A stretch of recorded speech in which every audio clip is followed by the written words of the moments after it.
আওয়ামী লীগ সরকারের সময় কুইক রেন্টালে বিদ্যুৎ কেনায় সংশ্লিষ্টদের দায়মুক্তির আইনকে অবৈধ বলে রায় দিয়েছে হাইকোর্ট। একই সঙ্গে অবৈধ ঘোষণা হয়েছে মন্ত্রীর একক সিদ্ধান্ত গ্রহণের ক্ষমতা। বিচারপতি ফারাহ মাহবুবের নেতৃত্বে দ্বৈত বেঞ্চ এক রিটের শুনানি শেষে এ রায় দেন। এতে সরকারি কেন্দ্রগুলোকে পুরোদমে উৎপাদন চালু রাখতেও বলা হয়েছে। রিটকারী আইনজীবীর অভিযোগ, লুটপাটের সুযোগ তৈরি আইন করে সংশ্লিষ্টদের দায়মুক্তি দেওয়া হয়েছিল। রায়ের নির্দেশনা অনুযায়ী কুইক রেন্টাল বিদ্যুৎ কেন্দ্রগুলোর সঙ্গে করা চুক্তি পুনর্মূল্যায়ন বা বাতিল করতে পারবে সরকার।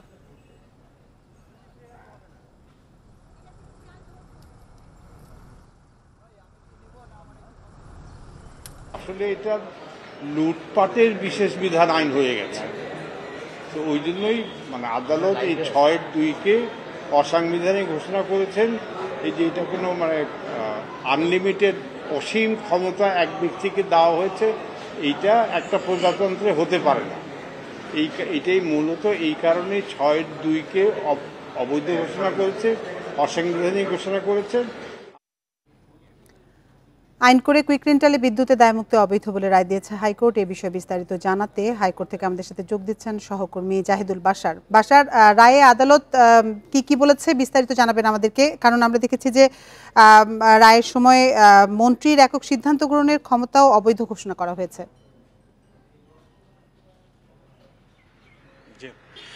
আতিফা, ধন্যবাদ আপনাকে। দেখুন, ঠিকই বলছিলেন, এখানে দুটি ধারাকে আইনের চ্যালেঞ্জ করে আদালতে এসেছিলেন রিটকারী, এবং সেই দুটি ধারাকেই কিন্তু অসাংবিধানিক অবৈধ ঘোষণা করা হয়েছে। নিশ্চয়ই সবার মনে আছে যে এই কুইক রেন্টালের বিষয়গুলো, বিভিন্ন বিষয় নিয়ে ব্যাপক সমালোচনা হয়েছে গত সরকারের আমলেও। মূলত ২০০৯ সাল থেকে কুইক রেন্টালের মাধ্যমে যেই বিদ্যুৎ ক্রয় করেছে সরকার, এবং পরবর্তী ২০১০ সালে এই আইনটি করা হয়। এই আইনে মূলত যে দুটি জায়গাকে নিয়ে সবচেয়ে বেশি প্রশ্ন উঠেছে বা সমালোচনা হয়েছে, এমনকি আদালত আজকে যে দুটিকে ধারাকে অবৈধ বা অসাংবিধানিক ঘোষণা করেছে, প্রথমত একটি ধারায় ছিল যে এই আইনের অধীনে যে সমস্ত সিদ্ধান্ত নেওয়া হবে, আদেশ, নির্দেশ, ব্যবস্থাপনা, এই ব্যাপারে কোনো প্রশ্ন তোলা যাবে না, এমনকি আদালতেও তোলা যাবে না। এটি একটি ধারা, এই আইনের ৯ ধারা, এবং আরেকটি ৬ ধারার ২ উপধারায় সেখানে আরেকটি বিষয় আছে, সেটি হচ্ছে যে এই মন্ত্রণালয়ের, অর্থাৎ বিদ্যুৎ ও জ্বালানি মন্ত্রণালয়ের মন্ত্রী বা যিনি শীর্ষে থাকবেন, তিনি এককভাবে ক্রয় সংক্রান্ত যে কোনো সিদ্ধান্ত নিতে পারবেন, টেন্ডার ছাড়াও নিতে পারবেন। তো সেই বিষয়গুলোকে চ্যালেঞ্জ করে এসেছিলেন রিটকারী, এবং আদালত এই দুটো বিষয়কেই কিন্তু দুটি ধারাকে অবৈধ ঘোষণা করেছে। আওয়ামী লীগ সরকারের আমলে এই বিষয়ে ব্যাখ্যা দেওয়ার চেষ্টা করা হয়েছিল যে দ্রুত বিদ্যুৎ সরবরাহের জন্য এই বিষয়টি, এই ধরনের ব্যবস্থা তারা নিয়েছেন, এই আইন করতে হয়েছিল।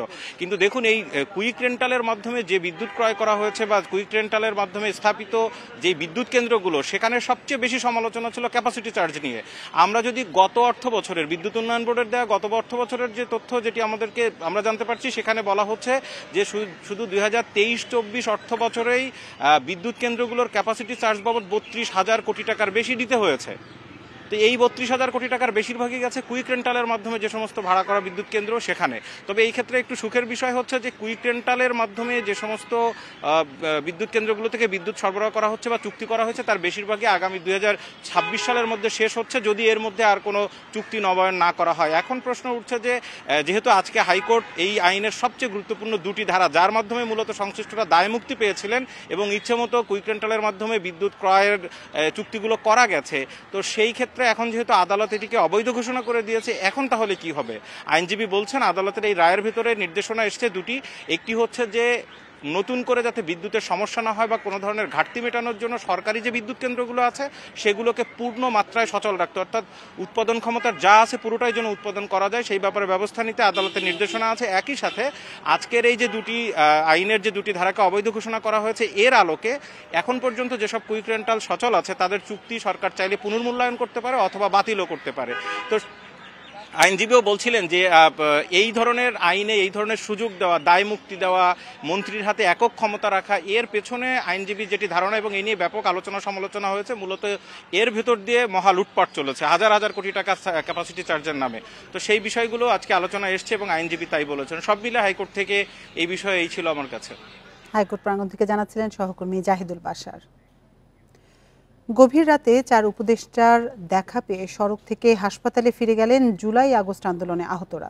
তাদের ডাকে সাড়া দিয়ে রাত 2:30টার দিকে অর্থোপেডিক হাসপাতালের সামনে যান আসিফ নজরুল, ফরিদ আক্তার, মাহফুজ আলম ও আসিফ মাহমুদ। নিজেদের কাঁধে দায় তুলে নিয়ে দেন দ্রুত সংকট সমাধানের আশ্বাস। এদিকে আহতদের সংকট সমাধানে সচিবালয়ে বৈঠক হওয়ার কথা রয়েছে। চিকিৎসা পুনর্বাসন সহ নানা দাবিতে জাতীয় অর্থোপেডিক হাসপাতালের সামনে বুধবার দুপুর থেকে জুলাই আন্দোলনে আহতদের অবস্থান। চোখে ব্যান্ডেজ, হাতে প্লাস্টার, হুইলচেয়ারে বসেও তাতে অংশ নেন অনেকে। এক পর্যায়ে রাতেই 4 উপদেষ্টাকে সেখানে এসে দাবি পূরণের আহ্বান জানান তারা। রাস্তার আন্দোলন রাস্তায় থাকবে যতদিন পর্যন্ত আমাদের মনের আকাঙ্ক্ষা না পূরণ হবে। আমার কথা একটাই, পুনর্বাসন চাই, আমাদের অধিকার চাই। এখন পর্যন্ত তারা প্রপারলি উন্নত চিকিৎসা দিতেছেন, আমাদের সান্ত্বনা পুরস্কার দিতেছে। পরে মধ্যরাতে সেখানে আসেন আইন উপদেষ্টা আসিফ নজরুল, ক্রীড়া উপদেষ্টা আসিফ মাহমুদ, প্রাণী সম্পদ উপদেষ্টা ফরিদা আক্তার ও মাহফুজ আলম। নানা সীমাবদ্ধতার কথা তুলে ধরে দেন দ্রুত সমস্যা সমাধানের আশ্বাস। আমাদের বললাম আমাদের ভুল হয়েছে, আমাদের ঘাটতি আছে, আমরা সেই ঘাটতি মোকাবেলার জন্য সবচেয়ে গুরুত্ব দিয়ে আপনারা যদি চান আমিও 2টার সময় মিটিংয়ে থাকবো। একটা মিটিং যখন হয় সেখানে আমাদের অনেক কাগজপত্র দেখতে হবে, জুলাই ফাউন্ডেশনের লোকজনকে রাখবে, কারা পেয়েছে কারা পায়নি, কোথায় আমাদের সমস্যা হয়েছে সবকিছু আমাদের জানতে হবে।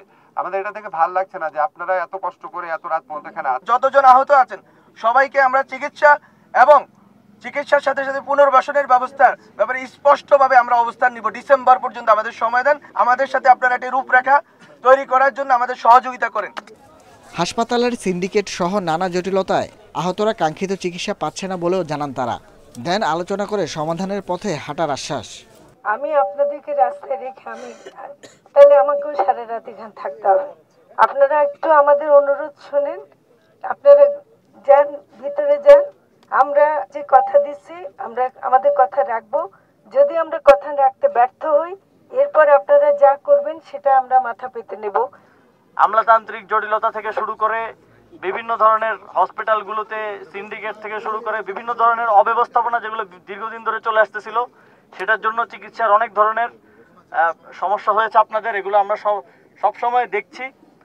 আপনারা দয়া করে আমাদেরকে ওই পরিবেশটা করে দেন। পরে 4 উপদেষ্টার আশ্বাসে সড়ক ছেড়ে হাসপাতালে ফেরেন আন্দোলনকারীরা। তবে দাবি আদায় না হলে দেন আবারও রাজপথে নামার হুঁশিয়ারি। Nahid Kamal, independent News, Dhaka. July August আন্দোলনে আহতদের অনেকেই আর্থিক সহায়তা পাননি বলে জানিয়েছেন বিএনপির স্থায়ী কমিটির সদস্য সালাউদ্দিন আহমেদ। জাতীয় অর্থোপেডিক হাসপাতালে চিকিৎসাধীন আহতদের দেখতে গিয়ে তিনি কথা জানান। এ সময় সঙ্গে ছিলেন দলের সিনিয়র যুগ্ম মহাসচিব রুহুল কবির রিজভী। এ সময় আহতদের সুচিকিৎসায় বিএনপির ভারপ্রাপ্ত চেয়ারম্যান তারেক রহমানের পক্ষ থেকে 5 লাখ টাকা দেওয়া হয়েছে বলেও জানান তিনি।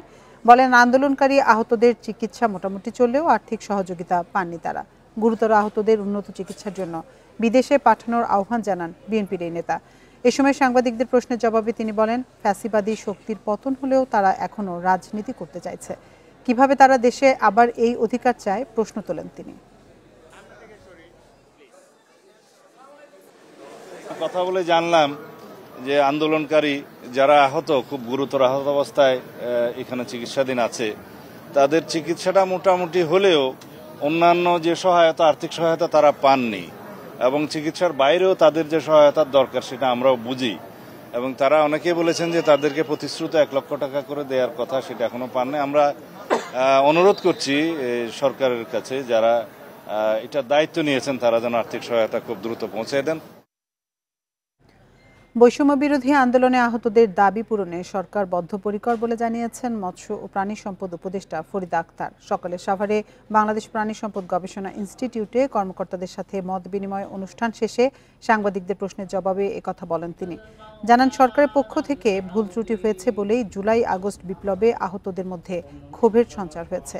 নানা আমলাতান্ত্রিক জটিলতার কারণে আহতদের অনেকেই এখনও ক্ষতিপূরণ পাননি উল্লেখ করে ফরিদা আক্তার বলেন, ক্ষতিপূরণ দেওয়ার পাশাপাশি আহতদের পুনর্বাসনে সরকার আন্তরিক।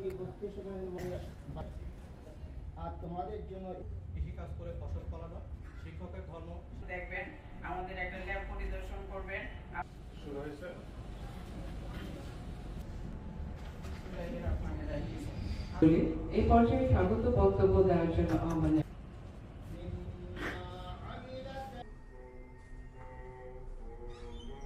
مولانا العظيم তারা শুধু যে চিকিৎসা চাচ্ছে তা না, তারা এমনও অনেকে আছে তাদের মধ্যে যারা একমাত্র উপার্জনশীল মানুষ ছিল।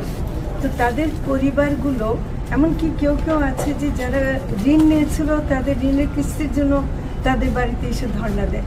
তো তারা সেই টাকা কোথায় পাবে? তাদেরকে পুনর্বাসনের ব্যাপারটা তারা চাইছে, এবং সেটা আমরা মনে করি যে খুবই যৌক্তিক একটা দাবি। সংস্কারের গতির উপর জাতীয় নির্বাচন নির্ভর করছে বলে জানিয়েছেন প্রধান উপদেষ্টা ডক্টর মোহাম্মদ ইউনূস। তবে অন্তর্বর্তী সরকারের মেয়াদ যত কম হয় ততই ভালো বলেও মনে করেন তিনি। আজারবাইজানের রাজধানী বাকুতে COP29 সম্মেলনের ফাঁকে বার্তা সংস্থা AFP-কে দেয়া এক সাক্ষাৎকারে এসব কথা জানান তিনি। এ সময় তিনি আরও বলেন, যত দ্রুত নির্বাচন দেয়া যায় সে পথেই রয়েছেন তারা। দায়িত্ব নেয়ার সময় অন্তর্বর্তী সরকারের মূল লক্ষ্যই ছিল দেশকে ভোটের জন্য প্রস্তুত করা। তবে সব পক্ষের ঐকমত্যে সংস্কার আগে শেষ হতে হবে, আর তা সম্পূর্ণের সঙ্গে সঙ্গেই দেয়া হবে নির্বাচন। এদিকে আজারবাইজানের প্রেসিডেন্ট ইলহাম আলিয়েভের সাথে বৈঠক করেন প্রধান উপদেষ্টা। COP29 জলবায়ু সম্মেলনের ফাঁকে এ বৈঠকে দুদেশের পারস্পরিক স্বার্থ সংশ্লিষ্ট নানা বিষয় নিয়ে আলোচনা করেন তারা।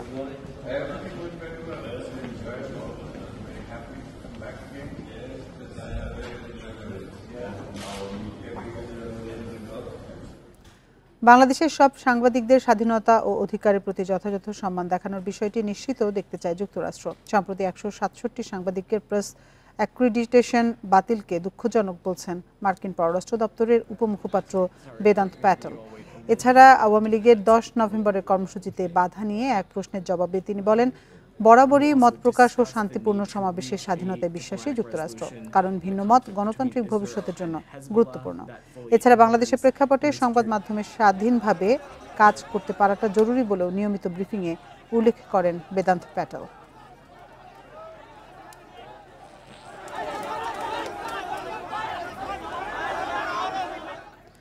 ঢাকার 7 আসনের সাবেক সংসদ সদস্য সোলাইমান সেলিমকে গ্রেপ্তার করেছে পুলিশ। রাতে গুলশান থেকে তাকে গ্রেপ্তার করা হয়, পরে চকবাজার থানায় হস্তান্তর করা হয়।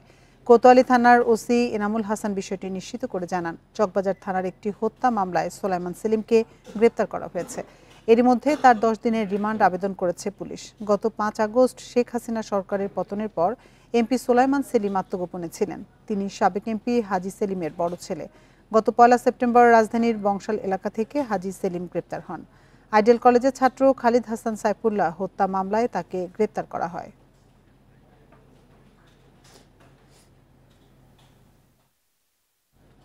ভোলা 2 আসনের সাবেক এমপি আলী আজম মুকুলকে গ্রেপ্তার করেছে র্যাব। মিরপুর মডেল থানার হত্যা মামলায় রাতে মোহাম্মদপুর থেকে তাকে গ্রেপ্তার করা হয়।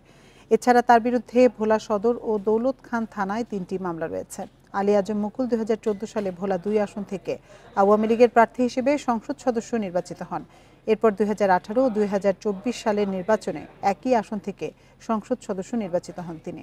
গত 5 আগস্ট শেখ হাসিনা সরকারের পতনের পর রাষ্ট্রপতি সংসদ বিলুপ্ত করলে এমপি পদ হারান তিনি। এরপর থেকে তিনি পলাতক ছিলেন।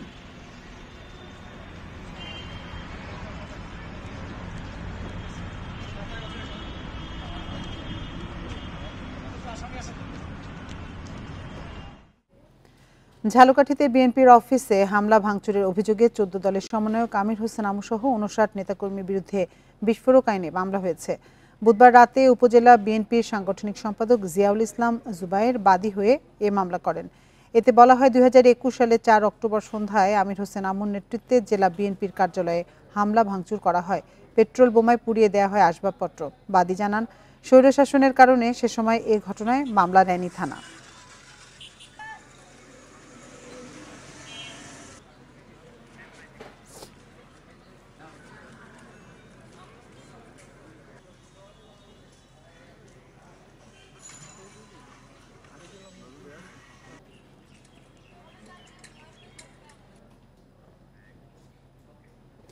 আগে যেমনটি জানিয়েছি যে গভীর রাতে 4 উপদেষ্টার দেখা পেয়ে সড়ক থেকে হাসপাতালে ফিরে গেছেন জুলাই আগস্ট আন্দোলনের আহতরা, আর তাদের সংকট সমাধানে সচিবালয়ে বৈঠক হওয়ার কথা রয়েছে। এই বিষয়ে বিস্তারিত জানাতে সচিবালয় থেকে আমাদের সাথে যোগ দিচ্ছেন আমাদের সহকর্মী নূরে আলম। নূরে আলম, বৈঠকটি শুরু হয়েছে কিনা, কারা অংশ নিচ্ছেন সেখানে আমাদের জানাবেন বিস্তারিত। এরই মধ্যে বৈঠক শুরুর সব ধরনের প্রস্তুতি সম্পন্ন হয়েছে। আমরা দেখেছি যারা আহত তাদের একটি প্রতিনিধি দল এই স্বাস্থ্য মন্ত্রণালয়ে এসেছে এবং তারা স্বাস্থ্য মন্ত্রণালয়ের সভাকক্ষে অবস্থান করছেন, বসেছেন। আর বেশ কয়েকজন উপদেষ্টার এই বৈঠকে অংশ নেওয়ার কথা রয়েছে। উপদেষ্টারা একে একে আসছেন। স্বাস্থ্য উপদেষ্টা রয়েছেন, আমরা যতটুকু শুনেছি আইন উপদেষ্টা থাকার কথা রয়েছেন, তথ্য উপদেষ্টা থাকার কথা রয়েছেন, তারাও এই সভায় অংশ নেবেন। এর আগে আমরা গতকাল দিনভর আহতরা এই 24-এর যে গণঅভ্যুত্থান হয়েছেন সেই গণঅভ্যুত্থানে অংশ নিয়ে যারা আহত হয়েছেন, যারা পা হারা হয়েছেন, যারা চোখ হারা হয়েছেন, তারা গতকাল দিনভর জাতীয় পঙ্গু হাসপাতালের সামনে অবরোধ করে আন্দোলন কর্মসূচি পালন করে। সেখানে গভীর রাতে 4 জন উপদেষ্টা যাওয়ার পরে তারা তাদেরকে আজকের বৈঠকের আশ্বাস দিলে তারপরে তারা তাদের কর্মসূচি থেকে সরে আসে। আর আজকের এই বৈঠকটি গতকালই ঘোষণা দেওয়া হয়েছিল অনুষ্ঠিত হবে। আর এই যারা আন্দোলন করেছে তাদের দাবি হচ্ছে তাদের সুচিকিৎসার জন্য সরকার কার্যকর ব্যবস্থা নেয়নি, তাদের কোনো ধরনের সহায়তা দেওয়া হচ্ছে না, তাদের পাশে থাকা হচ্ছে না। এবং যারা জুলাই গণ অভ্যুত্থানে যারা আহত হয়েছেন, যারা শহীদ হয়েছেন, সেই পরিবারগুলোর পাশেও সরকার কাঙ্ক্ষিতভাবে থাকছে না। তো গতকাল যখন উপদেষ্টারা সেখানে যান, তারা উপদেষ্টারা এই আন্দোলনকারীদের কাছে দুঃখ প্রকাশ করেন এবং তারা বলেন তাদেরকে সময় দিতে এবং সময় দেওয়ার পরিপ্রেক্ষিতে আজকে যে বৈঠক হবে সেখানে সব ধরনের কি দেয়া হবে অথবা কতখানি সহায়তা দেয়া যাবে, কোন প্রক্রিয়ায় দেয়া হবে সেটি নিয়ে আলোচনা হবে, তাদেরকে আশ্বস্ত করা হবে। সেই জন্য এই সভাটি অনুষ্ঠিত হতে যাচ্ছে। এর আগে জুলাই ফাউন্ডেশন একটি গঠন করা হয়েছে। সেই ফাউন্ডেশনের আওতায় বেশ কয়েকজন শহীদ পরিবারকে এরই মধ্যে সহায়তা দেওয়া হয়েছে। সেখান থেকে বলা হচ্ছে যে ধাপে ধাপে সবাইকেই সহায়তা দেওয়া হবে এবং সরকারের পক্ষ থেকে বলা হচ্ছে যারা জুলাই গণ অভ্যুত্থানে আহত হয়েছেন, শহীদ হয়েছেন, তাদের পাশে সরকার সর্বাত্মকভাবে থাকবে। আর আজকের এই বৈঠকের পরে জানা যাবে যে এই যে সহায়তা দেওয়ার প্রক্রিয়াটি আবার কবে নাগাদ কিভাবে শুরু হবে। আর সেই সঙ্গে যারা আহত, যারা আন্দোলন করছিলেন, তাদের পরবর্তী কর্মসূচি কি হবে সেটিও এই বৈঠকের পরে জানা যাবে।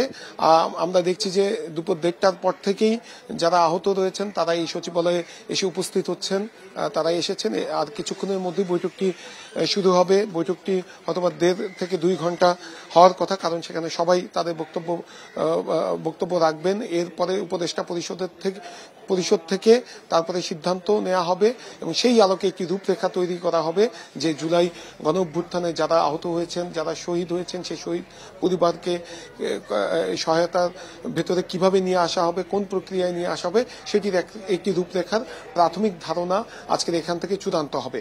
তো এই ছিল আমার কাছে এখানকার সবশেষ। সচিবালয় থেকে জানাচ্ছিলেন সহকর্মী নূরে আলম পিন্টু। বসুন্ধরা আবাসিক প্রকল্পের 23টি প্লট সরকারি খাস জমি দাবি করে দ্রুত খালি করার নির্দেশ দিয়েছে ঢাকা জেলা প্রশাসন। এসব জমিতে অনেকেই গড়ে তুলেছেন বহুতল ভবন, কারো বাড়ি নির্মাণাধীন। উদ্বেগ আর উৎকণ্ঠায় ওইসব প্লট ও ফ্ল্যাট মালিকরা। সংকট সমাধানে প্রক্রিয়া শুরুর কথা জানিয়েছে বসুন্ধরা কর্তৃপক্ষ। আর খাস জমি উদ্ধারে কঠোর অবস্থানে ঢাকা জেলা প্রশাসন। প্রায় 11,500 বিঘা জমি নিয়ে বসুন্ধরা আবাসিক প্রকল্প। অত্যাধুনিক হাসপাতাল, শিক্ষা প্রতিষ্ঠান সহ বিভিন্ন সুবিধায় গড়ে তোলা হয়েছে রাজধানীর বুকে এক টুকরো শহর। তবে হঠাৎ করেই বিপাকে এইচ ব্লকের বেশ কিছু প্লট ও ফ্ল্যাট মালিক। জমি কিনে বাড়ি করেছেন, বসবাসও করছেন, অথচ এখন হুট করে জেনেছেন তাদের বাড়ি সরকারি জমিতে। তার মানে এইখানে হচ্ছে গিয়ে আপনার 15টা। জেলা প্রশাসন থেকে লাগিয়ে দেওয়া হয়েছে লাল নিশান ও বিশেষ সতর্কবার্তা। কাঁটাতারের বেড়াও তুলে দেওয়া হয়েছে কারো কারো প্লটে। এইচ ব্লকের 9 নম্বর সড়কে 3 কাঠার 15টি ও 8 নম্বর সড়কের আরও 8টি প্লট পড়েছে খাস জমিতে। এসে লাল পতাকা দিয়ে গেছে, পরবর্তীতে এসে কাঁটাতারে বেড়া দিয়েছে, বেশ 2-3 দিন পরে এসে সাইনবোর্ড দিছে কোনো নোটিশ ছাড়াই। এটা কোনো নোটিশ দেওয়া হয়নি। এটা এসিলেন এসে দিছিল, মহিলা এসিলেন। কি বলছে? বলছে এটা সরকারি জায়গা। আর সে তারা প্রথম এই বাড়িতে সাইনবোর্ডটা দিয়েছে। সেই ক্ষেত্রে আমাদেরকে এইভাবে হ্যারাসমেন্ট করা তাকে দরকার নেই। গ্রাহকের ভোগান্তির দায় কাঁধে নিয়ে জটিলতা নিরসনে কাজ শুরুর কথা জানিয়েছে বসুন্ধরা কর্তৃপক্ষ। ওইটা তারা আরএসের থ্রুতে তারা এটা ক্লেম করতেছে, কিন্তু আমাদের কিন্তু সিএসএসে আমরা প্রপারলি আমরা কিনেছি এবং সেটা সিটি জরিপও কিন্তু স্টেট প্রপার্টি এটা ওন করে। তো আমরা চেষ্টা করি, যেহেতু তারা ক্লেম করেছে আরএসদের সমস্যা হয়েছে, আমরা এটাকে সলভ করার জন্য আমরা প্রক্রিয়া শুরু করেছি। ঢাকা জেলা প্রশাসন বলছে সিএসএসএ, আরএস ও সিটি জরিপ অনুযায়ী এই জমিগুলো সরকারি। আইনি প্রক্রিয়ায় যা দখলমুক্ত করা হচ্ছে।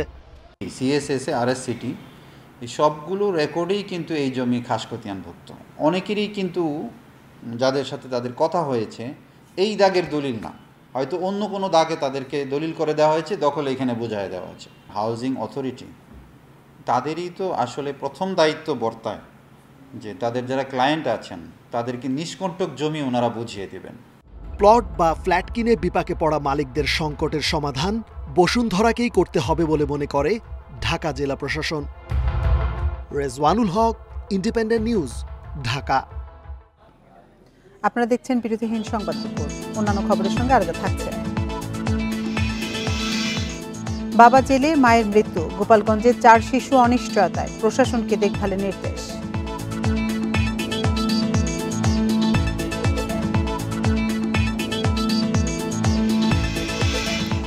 মসজিদে খুতবায় তথ্য প্রচারে প্রি ডায়াবেটিসের ঝুঁকি কমেছে 43%। সব উপাসনালয়ে প্রচারে চিন্তা।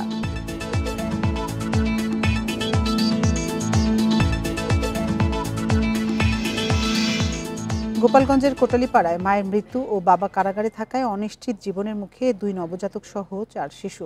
দরিদ্র পরিবার, তাই তাদের দিন কাটছে স্থানীয়দের সহায়তায়। এই অবস্থায় যমজ নবজাতকের দেখভালের জন্য জেলা প্রশাসককে নির্দেশ দিয়েছে হাইকোর্ট। চিত্রাপাড়া গ্রামের 13 বছরের সাজ্জাদ পড়ছে ক্লাস 7-এ, তবে 1 সপ্তাহ ধরে স্কুলে যেতে পারছে না। বাবা জেলে, মারা গেছেন মা, তাই ছোট 3 বোনকে নিয়ে এখন সে দিশেহারা। আমার এই ছোট বোনের লেখাপড়া এখন সমস্যা, স্কুলে যাইতে পারতেছি না। আমার এই ছোট 2 বোন এখন আমরা ভালো মতো দুধ কিনে খাইতে পারছি না। 1 মাস আগে যমজ শিশু জন্ম দিয়ে মৃত্যু হয় সাথী বেগমের। গত শুক্রবার হত্যা মামলায় গ্রেপ্তার বাবা জামাল মিয়া। এরপর থেকে অনিশ্চিত জীবন এই 4 শিশুর। 1 মাসের 2 নবজাতককে দেখছে নানি ও দাদি। খাওয়ান দেওয়া লাগে, পরম দেওয়া লাগে, স্কুল খরচ দেওয়া লাগে। ওদিকে আমার 3-4 বাচ্চা আছে, আমার মা আছে, এগো খাওয়ান দেওয়া লাগে। এখন তো ভাই আমি কুলাইয়া উঠতে পারি না। 4টে বাচ্চা কে তদবির করবে? এই দাদি পালতেছে একটা, নানি পালতেছে একটা, এক খাবার কে জোগাই দেবে? পুলিশ বলছে রাজনৈতিক মামলায় জামাল মিয়াকে গ্রেপ্তার দেখানো হয়েছে, তবে তার বিরুদ্ধে আগে থেকেই ছিল মাদকের মামলা। ওই সময় আসলে আমরা কাউকে পাই নাই, তার ছেলে মেয়ে যে ওখানে আছে বা সে নিজেও বলে নাই আমাদের। তার নামে আগে একটা মার্ডার মামলা আছে এবং ওই যে মাদক মামলা রয়ে গেছে। কেন্দ্রীয় স্বেচ্ছাসেবক দল নেতা শওকত আলী দিদার হত্যায় গোপালগঞ্জ সদর থানায় 117 জনের নাম সহ মামলার আসামি 1,500। এই মামলাতে কারাগারে আছেন দিনমজুর জামাল মিয়া। Independent News. ঢাকা সড়কে অবৈধভাবে চলছে প্রায় 8 লাখ ব্যাটারি চালিত রিকশা। প্রধান সড়কে আসার অনুমতি না থাকলেও দাপিয়ে বেড়াচ্ছে অবৈধ হয়ে যান। গত 2 মাসে লক্ষাধিক ব্যাটারি চালিত রিকশার বিরুদ্ধে ব্যবস্থা নেওয়া হলেও দৌরাত্ম্য থামছে না। পরিবহন বিশেষজ্ঞরা বলছেন সংখ্যা এমন পর্যায়ে পৌঁছেছে যা আর বন্ধ করা সম্ভব নয়। চলতি বছরের 15 মে সড়ক থেকে ব্যাটারি চালিত রিকশা বন্ধের ঘোষণা দেয় সড়ক পরিবহন মন্ত্রণালয়। এরপর আন্দোলনের নামে রিকশা চালকরা। এর 5 দিন পর সাবেক প্রধানমন্ত্রী শেখ হাসিনা মূল সড়ক ছাড়া রিকশা চলাচলের অনুমতি দেন, তবে সেটি নিয়ন্ত্রণের বাইরে গিয়ে চলাচল শুরু হয় মূল সড়কেও। 5 আগস্ট আওয়ামী লীগ সরকার পতনের পর এটি ভয়ঙ্কর রূপ ধারণ করে। ঢাকা অটোরিকশা শ্রমিক ইউনিয়ন বলছে সড়কে এখন চলছে অন্তত 8 লাখ অটোরিকশা। পরিস্থিতি নিয়ন্ত্রণে সেপ্টেম্বর মাসে 50,000 আর অক্টোবর মাসে 66,000 এসব রিকশার বিরুদ্ধে ব্যবস্থা নিয়েছে পুলিশ। ব্যাটারি জব্দ করে নিলামেও তোলা হয়েছে। পুলিশের পাশাপাশি কিছু স্বেচ্ছাসেবক বা ট্রাফিক সহায়তাকারী নিয়োগ করা হয়েছে, তারাও কাজ করছে যেন কোনোভাবেই ব্যাটারি চালিত রিকশা মূল সড়কে আসতে না পারে, অথবা অননুমোদিত কোনো যানবাহন যেন নির্দিষ্ট সড়কে চলাচল করতে না পারে। ঢাকা অটোরিকশা শ্রমিক ইউনিয়ন বলছে ব্যাটারি নিলামে তুললে সেই ব্যাটারি আবারও রিকশাতে ব্যবহার করা হয়। তারা তো পুঁজিপতি লোকজন, ক্ষমতাবান লোকজন। আমরা কখনো যদি তাদেরকে এই কথা বলতে যাই, তারা আমাদেরকে বলে আপনারা নীতিবাক্য বলেন কেন? সরকার আছেন, আপনি কি সরকার কি দেখেন আমি রাষ্ট্রকে ট্যাক্স দিচ্ছি না? তা আপনার রাষ্ট্রকে ট্যাক্স দিয়ে কি হিরোইন আনবেন? বিশেষজ্ঞরা বলছেন রিকশা বন্ধ না করে একটি নীতিমালার মধ্যে এনে এই বাহনগুলোকে ঝুঁকিমুক্ত করে তৈরি করতে হবে। আমাদের কিছু গাইডলাইন দরকার। এই যে যানবাহনের সংযোজন হচ্ছে, গ্যারেজগুলিতে তৈরি হচ্ছে, গ্যারেজগুলির কোনো অনুমোদন নাই, সেখানে কোনো প্রকৌশলী নাই, তাদের হাতে কোনো টেকনিক্যাল স্পেসিফিকেশন নাই, তারা কিন্তু এই ধরনের যানবাহন তৈরি করে ফেলছে। এদিকে সড়কের সবচেয়ে বড় এই সংকট নিয়ে কথা বলতে চায়নি BRTA. Khaled Raihan, independent News, Dhaka. Pre ডায়াবেটিসের ঝুঁকি এড়াতে মসজিদ ভিত্তিক তথ্য প্রচারের উদ্যোগে বড় সাফল্য পেয়েছে স্বাস্থ্য বিভাগ। গবেষণায় দেখা গেছে এভাবে মানুষকে সচেতন করার ফলে রোগে আক্রান্তের ঝুঁকি কমেছে 43 ভাগ। সফলতার কারণে সব ধর্মের উপাসনালয়ে তথ্য প্রচারের ব্যবস্থা চালু করতে চায় স্বাস্থ্য অধিদপ্তর। সারা দেশে 3.5 লাখের মতো মসজিদ আছে। প্রতি শুক্রবার প্রায় 5 কোটি মানুষ জুমার নামাজ আদায় করেন। খুতবায় ডায়াবেটিস প্রতিরোধে তথ্য প্রচারে ঢাকা ও ময়মনসিংহ বিভাগের 8 উপজেলায় একটি প্রকল্প নেয় ডায়াবেটিক সমিতি ও স্বাস্থ্য অধিদপ্তর। মিশরের আল আজহার বিশ্ববিদ্যালয় ও কাবা শরীফের ইমামের সহায়তায় এই বার্তা প্রস্তুত করা হয়। এসব উপজেলার নির্দিষ্ট মসজিদে বসানো হয় ডায়াবেটিস কর্নার। সেখানে ব্লাড সুগার পরীক্ষা ও রক্তচাপ মাপার ব্যবস্থা আছে। রোগ প্রতিরোধেও দেয়া হয় নানা স্বাস্থ্য পরামর্শ। এর আগে ইমামদের দেয়া হয় প্রশিক্ষণ। আমাদের ধর্মে যে কথাগুলো আছে সেই কথাগুলো যদি খুতবার মাধ্যমে বলা হয় তাহলে মানুষের ইনফ্লুয়েন্স হতে পারে। ইসলামিক ফাউন্ডেশনে ইমাম অ্যাসোসিয়েশন তাদের সাথে কথা বলেছে, দেখলাম তারা এটা বলতে উদ্গ্রীব। তখন আমরা রিলিজিয়াস এক্সপার্টের দিয়া এটা খুতবাটা রেখেছি। এই উদ্যোগের সফলতা জানতে 10,000 মানুষের উপর চলে গবেষণা। তাদের অর্ধেককে ডায়াবেটিস প্রতিরোধে নিয়মিত বার্তা দেওয়া হয়, বাকি অর্ধেকের শুধু ব্লাড সুগার মাপা হয়। 1 বছর পর দেখা যায় যারা রোগের তথ্য জেনে জীবনযাপনে পরিবর্তন এনেছেন তাদের ঝুঁকি কমেছে 43 ভাগ। তথ্য না পাওয়াদের মধ্যে ডায়াবেটিসের প্রকোপ 7 ভাগ বেশি। তাদের লিপিড প্রোফাইল উন্নতি হয়েছে, তাদের নলেজের ইমপ্রুভমেন্ট হয়েছে, তাদের কোয়ালিটি অফ লাইফ ইমপ্রুভ করছে। আর একটা ইম্পর্টেন্ট যে ব্যাপারটা, এই এলাকাগুলোতে physical activity rate significantly improve করে গেছে। দেশে বর্তমানে 2.5 কোটি মানুষ ভুগছেন ডায়াবেটিসে। Hasan Misbah, Independent News, Dhaka.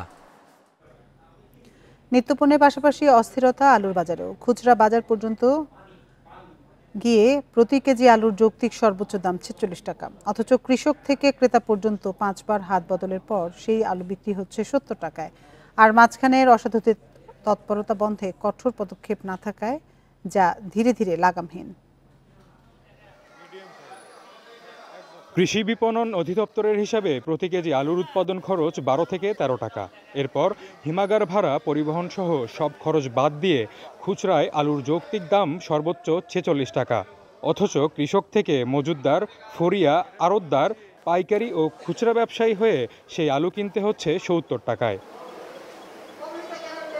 পাইকারি ও খুচরা ব্যবসায়ীদের দাবি, আলু সংরক্ষণকারী ব্যবসায়ী ও হিমাগারের ফরিয়া ব্যবসায়ীরাই নিয়ন্ত্রণ করে আলুর দাম, যদিও বিষয়টি স্বীকার করতে চান না কেউই।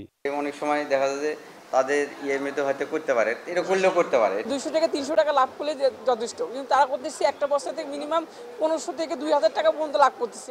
মধ্যস্বত্বভোগীদের দৌরাত্ম কমানো ও সরকারের কঠোর নজরদারি বাড়ানো হলে আলুর দাম নিয়ন্ত্রণে আনা সম্ভব, বলছেন ব্যবসায়ী ও ক্রেতারা।